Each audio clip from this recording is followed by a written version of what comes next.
situation over in Iran. But first, you write a lot about history from time to time.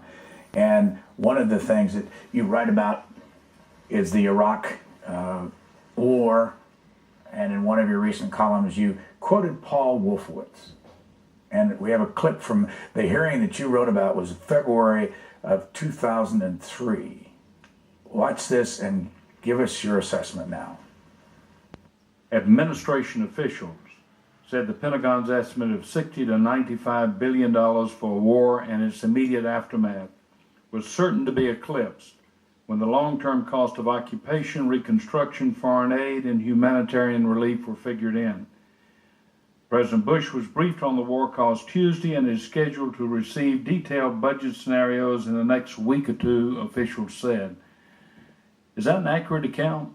I mean, I think the idea that it's going to be eclipsed by these monstrous future costs ignores the nature of the country we're dealing with. It's got already, I believe, on the order of $15 to $20 billion a year in oil exports, which might finally be turned to good use instead of building Saddam's palaces.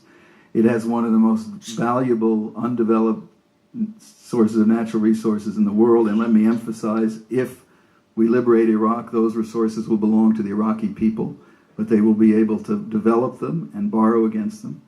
It is a country that has somewhere between, I believe, over $10 billion, let me not put a number on it, in an escrow account run by the United Nations. It's a country that has $10 to $20 billion in frozen assets from the Gulf War, and I don't know how many billions that are closeted away by Saddam and his henchmen. There's a lot of money there, and to assume that we're going to pay for it is just wrong.